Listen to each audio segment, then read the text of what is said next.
All right. Hello, third grade. I am so happy to see you. This is third grade math with Miss Lopez. So I am happy if you're just joining in. I have a couple of friends still in my waiting room. So I'm going to go ahead and start admitting. I appreciate everybody being here a little early and on time. So give me a second.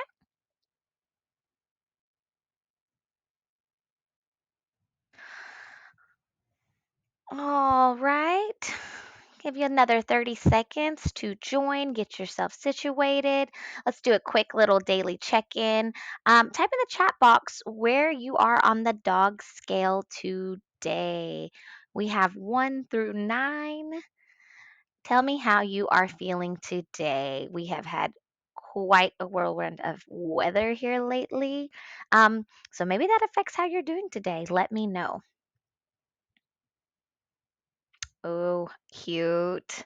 Some of us are sleepy. Some of us are feeling like threes. Miss Lopez was in a heated blanket like three when the ice storm first started. So I'm looking forward to feeling like a nine. All right. Some of us are feeling sassy like a five. Perfect. All right. Let's go ahead and get started. We're going to just go over our expectations for our Zoom meeting class here. Um, all of you are awesome. Just going to touch a couple of things, quick little reminders. A lot of us have already been here on time, and some of you were already waiting in the waiting room, which is awesome. So, thank you for being respectful of everyone's time. Again, remain muted unless you're called on, and you guys have done a fantastic job with that. We're going to use our active listening ears the entire time. Make sure that your camera is on. If you were feeling a little off today, I understand. Tap me in the chat box and maybe we can be off, but I really would like to see your beautiful faces so that I can help you if and when you are needed. Remember to hit the raise hand icon whenever you are, and we're always respectful of others. I'm going to give you a minute to find somewhere to sit. We always want to find a quiet place. But if you can probably try to sit at a desk or some sort of table, a hard surface for the class, that would be great. Even if it's sitting on the floor against the sofa, just a hard surface so that you have space to write out your thoughts on your whiteboards today. And then, of course, make sure that your device is charged because I do not want to lose you in the middle of our class. So I'm going to go ahead and give you a minute while you're doing that and wave at a little. Valentina, it's good to see you. Perfect. I see some of us are scooting around. Perfectly fine. I'm going to give you just a moment and we will continue with our class today. All right. So our lesson today, we are going to need to click here into Nearpod. Remember, there are two ways you can do that. You can just click this easy peasy link that I have. And if you have your Clever set up because you had classes earlier, you are free to do that as well.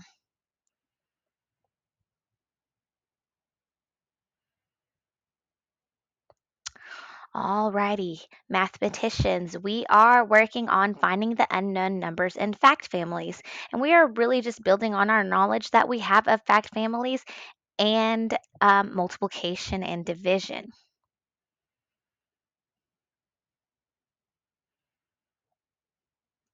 Give you a second to get logged on there.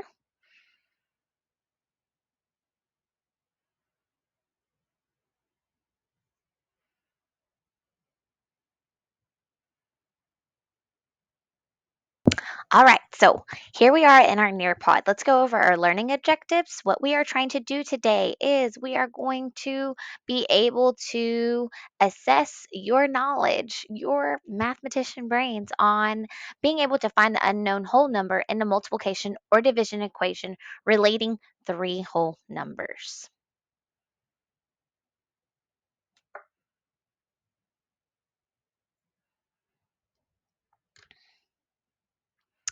So let's get started. Oh, did you have a question, Valentina? You're not in? Did you try the clever? Oh, perfect. Okay. All right. Yeah, remember that code is right here. USMPD. Good? All right. All righty. So let's review the key information. Multiplication and division are related to one another. They are inverse or opposite operations. Remember, we talked about third grade mathematicians use the word inverse. Second grade, you probably heard it referred to as the opposite, but they are exactly that, inverse operations. And you remember addition and subtraction are inverse operations. If you remember from the beginning of the year, you check your addition problem by checking the subtraction. Same thing here with multiplication. You can check it with division. So if we look at this fact family below, we know that 7 times 3 is going to be 21. Perfect. So that means that 3 times 7 is also going to be 21. You got it. So then when I have my quotient, which is the answer to a division problem, I know that 21 divided by 3 is going to be 7. And so 21 divided by 7 is going to be 3. You're absolutely geniuses. Perfect. This is going to be so easy for you guys. So when I'm solving for the unknown number, I want to think about the fact family that I know, and there are other strategies that you guys have to work those equations for multiplication and division. So remember, your brain is not going to be like my brain, not going to be like the neighbor's brain, that brain, this brain. That's what makes this all so awesome. So remember, whatever strategy works best for you and your brain, use it. A couple of reminders: we can use place value, we can draw an illustration, we can use rectangular arrays, remember columns and rows. Same thing for area model. We can squeeze that rectangular array into an area model and use, um, again, rows and columns. And then check your work, double check it. If you have a minute, double check it and try to see if you can apply two strategies to it and make sure you absolutely can prove it. All right, let's get ready. You're going to use the drawing tool and text tools to show your work. 3 times something equals 18. What could this be? Oh, I see some skip counting. I see some circles and dots. Perfect. I am going to use Johnny's example here. He used skip counting. 3, 6, 9, 12, 15, 18. So what is the unknown factor? 6. Perfect. All right, here's the next one.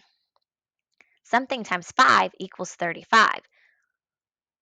Oh, I saw even fives go up. Some of you are not even going to need to draw it out. Oh, that was quick. 5, 10, 15, 20, 25, 30, 35. Unknown factor is 7. All right, now we have a quotient, which is the answer to a division problem, divided by something, and then they gave us one of those as 6. 42 is our dividend, what we started with, divided by something, and our quotient is 6. What could be that divisor? See some illustrations going up.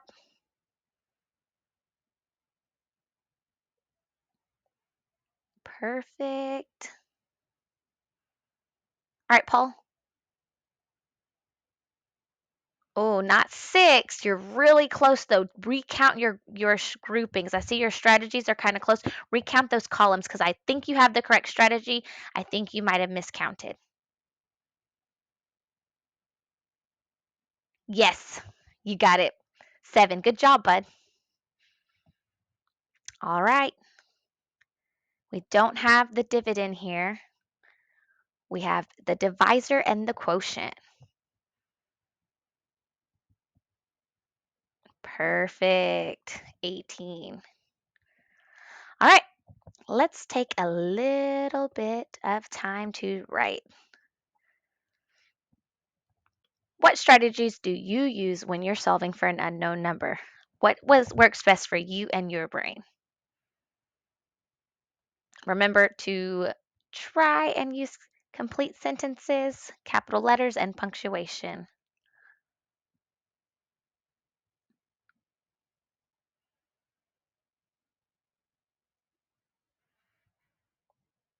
All right.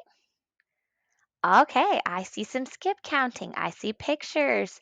I saw someone just say mental computation because you've been working on your facts. Fantastic. Let's take a little quiz.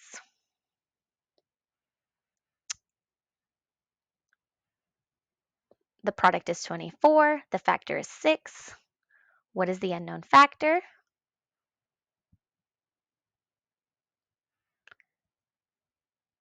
All right.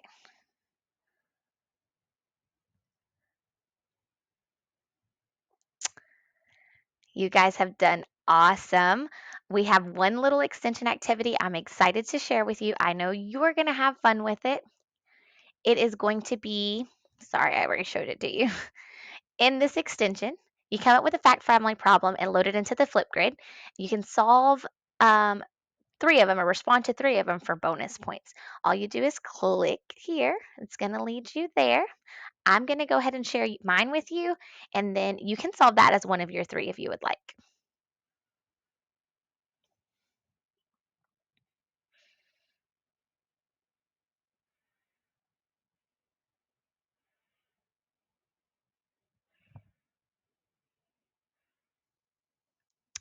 All right, so the sooner you do that, the less chance somebody has of using your fact family. So you definitely need to look. We don't want any repeats. That is all I have for today. If you have any questions, please, please, please don't hesitate to reach out to me as always. Remember, you can email me and you can clever message me. And we will see you tomorrow, same time for our synchronous math lesson. Take care, you guys.